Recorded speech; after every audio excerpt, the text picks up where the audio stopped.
The Fifth Fleet of the United States Navy is responsible for naval forces in the Persian Gulf, Red Sea, Arabian Sea, and coast off East Africa as far south as Kenya.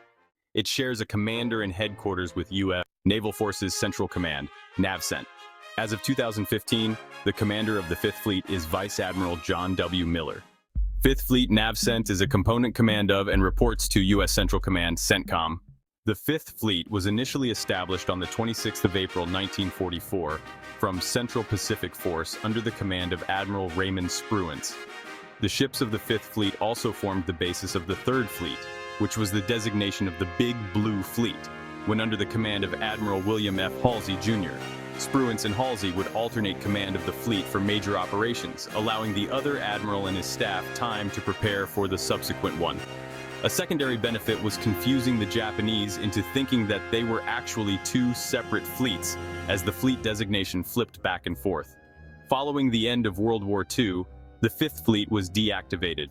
Prior to the First Gulf War in 1990 to 1991, U.S. naval operations in the Persian Gulf region were directed by the Commander, Middle Eastern Force, Commandiste 4. Since this organization was considered insufficient to manage large-scale combat operations during the Gulf War, the United States Seventh Fleet, primarily responsible for the Western Pacific and Indian Ocean and normally based in Japan, was given the temporary task of managing the force during the period. However, no numbered fleet existed permanently within the UCENTCOM area of responsibility.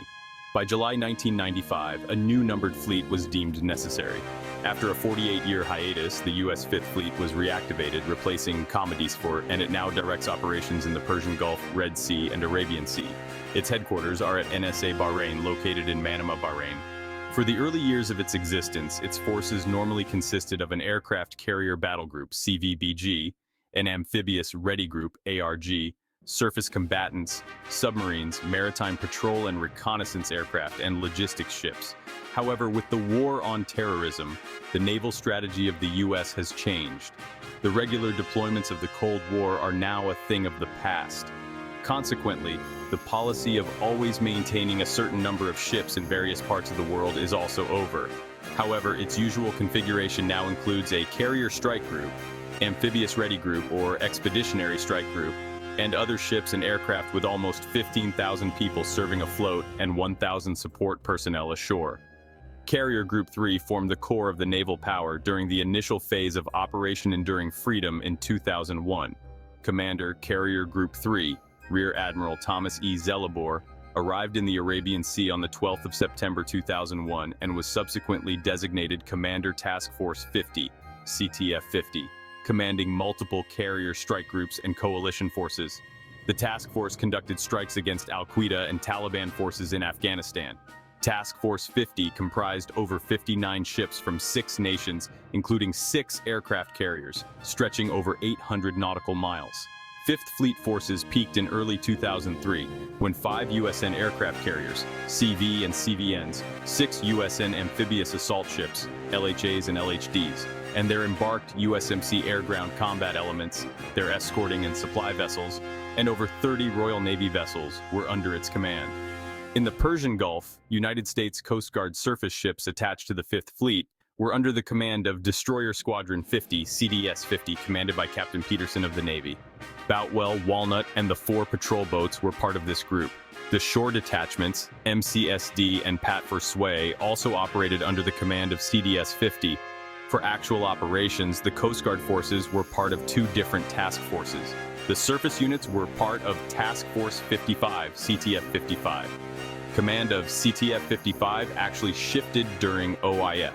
Initially, Rear Admiral Costello, commander of the Constellation Battle Group, commanded CTF-55.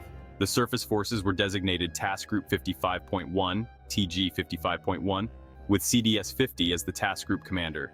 In mid-April, the Constellation Battle Group left the NAG and CDS-50 became the staff commanding TF-55 for the remainder of OIF major combat operations. In the aftermath of the fall of Baghdad in April 2003, the very large force of ships was quickly drawn down. On the 3rd of January 2012, following the end of the 10-day Velayat 90 naval maneuvers by the Iranian Navy in the Strait of Hormuz, the Iranian Army Chief of Staff, General Ataullah Salehi, was quoted by the state news agency IRNA as warning the United States to not deploy the Stennis back to the Persian Gulf. On the 4th of January 2011, Fars news agency reported that a bill was being prepared for the Iranian parliament to bar foreign naval vessels from entering the Persian Gulf unless they receive permission from the Iranian Navy, with Iranian lawmaker Nader Kazipur noting, "If the military vessels and warships of any country want to pass via the Strait of Hormuz, without coordination and permission of Iran's Navy forces, they should be stopped by the Iranian armed forces." Also, Iranian Defense Minister Ahmad Vahidi reiterated that transnational forces have no place in the Persian Gulf region. On the 6th of January 2012, armed Iranian speedboats reportedly harassed 2 U.S. naval vessels, the amphibious transport Dock New Orleans and the Coast Guard cutter Adak, as they transited the Strait of Hormuz into the Persian Gulf. On the 9th of January 2012, Carrier Strike Group 1, led by the carrier Carl Vinson, joined Carrier Strike Group 3 in the North Arabian Sea, with Carrier Strike Group 9, led by the carrier Abraham Lincoln, en route to the Arabian Sea amid rising tension between the United States and the Islamic Republic of Iran over U.S. naval access to the Strait of Hormuz. On the 19th of January 2012, Carrier Strike Group 9 entered the U.S. Fifth Fleet's area of responsibility and relieved Carrier Strike Group 3. Also on that date, Ambassador of Iran to the United Nations Mohammad Khazai reportedly stated in a recent interview on the Charlie Rose program that Iran would consider closing the Strait of Hormuz if Iran's security was endangered. For December 2012 and January 2013, Carrier Strike Group 3 was the only carrier strike group operating with the U.S. Fifth Fleet until relieved by the Carrier Strike Group 10. This is because of the temporary 2-month rotation of the Carrier Strike Group 8 back to the United States in order to resurface the flight deck of that group's flagship, the carrier Eisenhower. Eisenhower, Carrier Air Wing 7, and the guided missile cruiser Hughes City returned to base on the 19th of December 2012, and the guided missile destroyers Jason Dunham, Farragut, and Winston S. Churchill were slated to return to base in March 2013. As the U.S. Fifth Fleet navigates the complex waters of modern geopolitical tensions, its role and strategies continue to evolve. The fleet's ability to adapt to new challenges while maintaining a robust presence in critical regions is vital for ensuring maritime security and stability. The future of the Fifth Fleet is marked by a commitment to technological innovation and strategic foresight. The integration of unmanned systems, both aerial and underwater, is transforming how the fleet conducts surveillance and reconnaissance. These advancements allow for more efficient operations and reduce the risk to personnel. Cybersecurity has also become a paramount concern. With the increasing reliance on digital systems, the Fifth Fleet is investing in cutting-edge cyber defense measures to protect its assets from potential cyber threats. Collaborative efforts with allies and partners enhance these capabilities, ensuring a unified front against any form of aggression. Furthermore, the Fifth Fleet is pioneering new approaches to sustainability and environmental responsibility. Initiatives to reduce the carbon footprint of naval operations, such as the adoption of alternative fuels and energy-efficient technologies, are being actively pursued.